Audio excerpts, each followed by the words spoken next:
Did I scare you? Hello everyone, I'm Jasper, and welcome to a very special edition of Tech News today.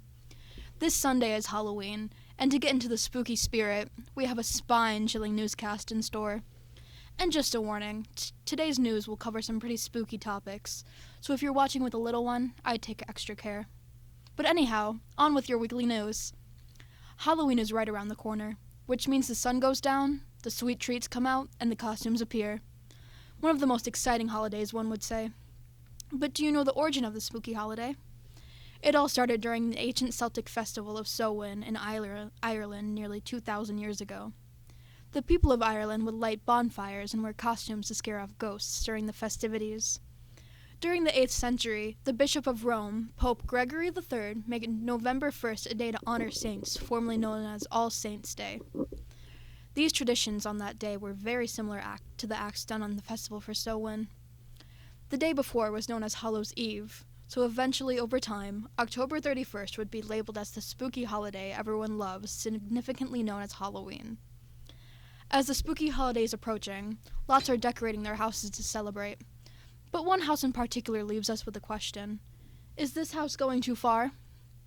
On January 22nd, 2003, 17-year-old John Seisling beat both his mother and teen sister with a baseball bat, then proceeded to stab them with a kitchen knife before he jammed the blade into his 6-year-old sister's throat, killing all three. This year, current resident of the house, Amanda G., who was friend of the late family, decided to decorate the house in remembrance, as though it were a crime scene. Remembering late loved ones is always a good thing, but was this the right way to go about it? Gabby Petitio, a 22-year-old travel blogger who had disappeared during a trip with her fiancé, was found dead at Grand Teton National Park on September 19, 2021. Gabby and her fiancé, Brian Laundere, left New York in July and went on a cross-country trip to visit and camp out in the national parks. The couple had planned to document their travels on Instagram and YouTube. A month later, in August, a 911 call was reported by someone seeing a conflict between the two. They were pulled over, and a police report was filed saying that Gabby had hit Brian, but no arrests were made. Gabby's mother then received a weird text message from Gabby's phone saying, "Can you help Stan? I just keep getting his voicemails and missed calls." Stan is Gabby's grandfather, and her mother had found that concerning because Gabby was referred to him by his first name, which she never did. In Jackson, Wyoming, witnesses reported an argument between the couple. On September 1st, Brian finally returns home. But he was alone.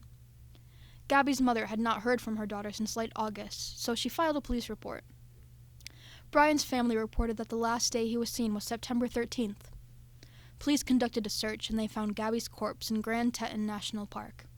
FBI then discovered during investigation that Brian was charged with unauthorized debit card and withdrawals that added up to more than $1,000 during the time Gabby was missing. The case ends as Brian is then found mysteriously dead, and authorities are still trying to determine the cause of death. Have you ever been scared out of your mind? Better yet, have you ever gone through a haunted attraction? McKamey Manor is a year-round haunted attraction, originally located in San Diego, run by a man by the name of Russ McKamey. The haunted attraction first started 20 years ago back in 2001 and has been running ever since.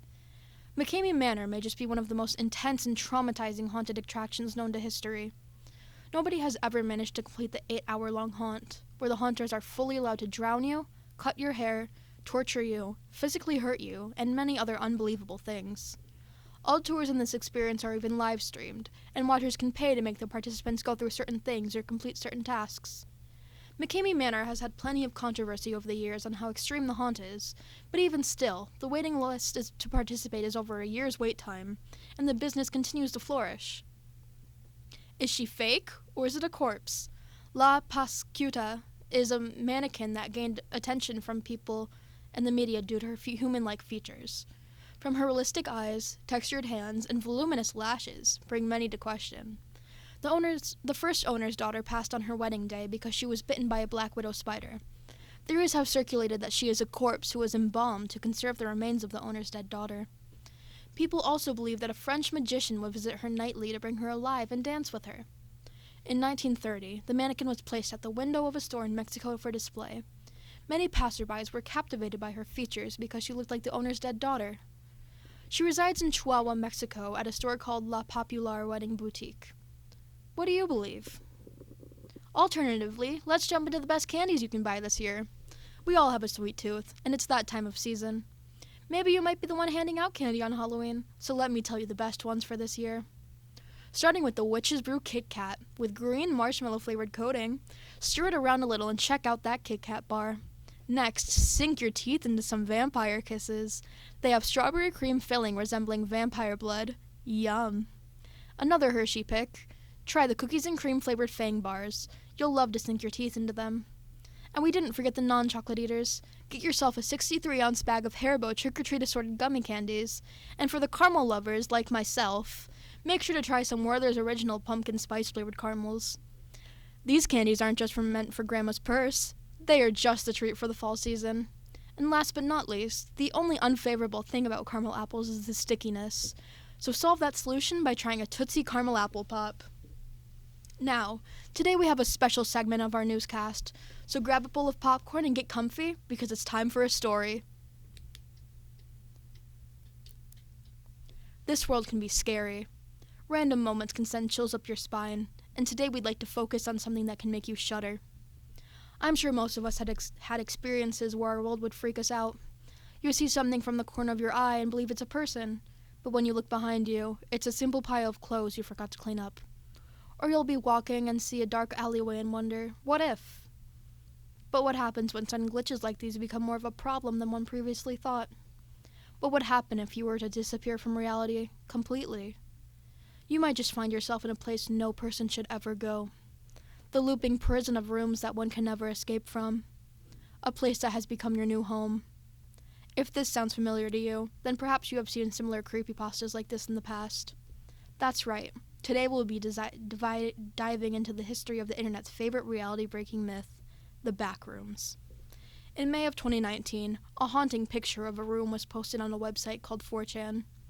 Something about the post seemed off to users. It gave people the sinking feeling that something was wrong. Along with the haunting photo, there was a caption. The caption claimed that one could clip out of reality and end up in the backrooms, a world outside of our own that goes on for an unknown length. One that had rooms that simply looped. Because of this comment, people began to say that they had seen this place before, some even saying that they saw it in a dream and having a nostalgic fear when seeing it again. Going back to the concept of glitches, it's said that on occasion, objects will no-clip and you will be able to step through them and fall out of reality. No-clipping is a term that came from video games where the player will go through an object and fall through the world, ending up in a dark, occasionally looping void. In the real world, a wall will appear darker than the others, and some unlucky visitors will interact with the object. Just like a video game, those who interact with the non-clipped object will fall out of our world. There are said to be 3 levels in the backrooms, but those invested in the story will create fan levels with their own entities. Creatures, called entities, will roam in the backrooms as well, things that are not human. Going further down will result in fluorescent lights and buzzing that could just drive you mad. This kind of story can freak most people out. So is there any truth to this? As it turns out, this is just another creepypasta inspired by a simple comment and an unsettling photo. Although, this concept speaks to the very thing that terrifies us humans as a species the most. The fear of being alone and terrified in a place unknown to us. The fear of being watched from the shadows unknowingly. There are those who have claimed to be inside of those backrooms, and they say they see it in their dreams and stay trapped there until they finally wake up. Nightmares like that are extremely possible to have, so maybe it does exist in our dreams. Real or fake, though, out of all the stories out there on the internet, this one may just be one of the most psychologically horrifying to us as human beings, as there is no fate worse than out there being alone in the backrooms.